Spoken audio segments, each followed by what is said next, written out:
Hello friends, இன்றைக்கி நம்ம குட்டி கதை ஸ்பாட்டில் ஒரு கதை சொல்ல வந்திருக்கேன். நம்மளோட வீடியோவை நிறைய பேர் பார்க்குறீங்க, சப்ஸ்கிரைப் பண்ணிவிட்டு வீடியோ பாருங்கள். இன்றைக்கி கதையோட டாபிக் உண்மை நட்பு. ஒரு ஏரியில் ஒரு ஆமை வாழ்ந்துட்டு வருது. ஏரிக்கு பக்கத்துலேயே மரம் ஒன்று இருக்குது. அந்த மரத்தில் காகம் வாழ்ந்துட்டு வருது.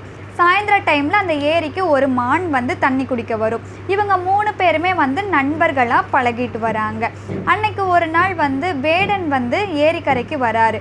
அவர் வரும்போது அந்த பாதையில் மானோட கால் தடத்தை பார்த்துட்டு, இங்கே மான் இருக்கும் போல், எப்படியாவது அந்த வலையில் மாட்ட வச்சிடணும் அப்படின்னு சொல்லி வலையை விரிச்சிட்டு போகிறாரு. எப்பவும் போல் மான் தண்ணி குடிக்க வரும்போது அந்த வலையை பார்க்காம அந்த வலைக்குள்ளார மாட்டிக்கிச்சு. மான் அந்த நண்பர்களான ஆமையும் காகத்தையும் உதவிக்காக கூப்பிடுது. அது கூப்பிட்டோடனே காகம் ஆமை, நீ உன்னோட பற்களால் வலையை கட் பண்ண முயற்சி பண்ணு. நான் போய் வேடன் வீட்டுக்கு போய் அவர் வரத்துக்கு தாமதிக்கிறேன் அப்படின்னு சொல்லிட்டு காகம் போயிடுச்சு. ஆமை அதோட பற்களால் வலையை கட் பண்ண ஆரம்பிச்சிருச்சு. அங்கே காகம் போய் காத்துட்ருக்கு.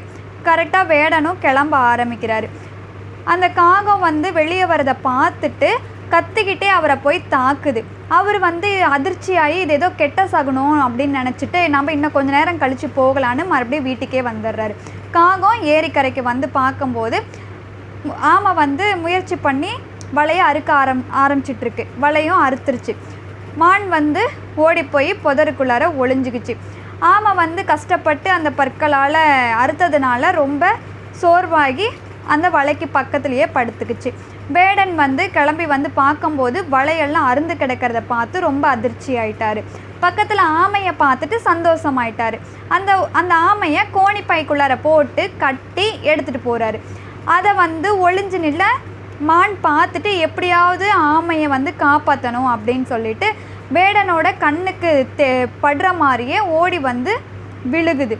அந்த வேடன் கீழே விழுந்திருக்க மானை எப்படியாவது நம்ம பிடிச்சிடணும் அப்படின்னு சொல்லிட்டு ஓடுறாரு. மான் விழுந்து ஓடிடுச்சு. அவர் வரதை பார்த்துட்டு ஓட ஆரம்பிச்சிருச்சு.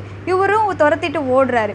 மான் வேறு வழியாக ஏரிக்கரைக்கு அந்த கோணி பையில் இருக்க ஆமையை காப்பாற்றிடுச்சு.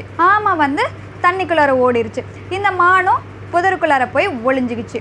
அவர் ஃபுல்லாக சுற்றிட்டு மறுபடியும் கரைக்கு பார்க்கும்போது கோணி பையில் இருந்த ஆமையை காணோம், மானையும் காணோம். அவர் ஏமாந்து போய் வீட்டுக்கு போயிட்டார்.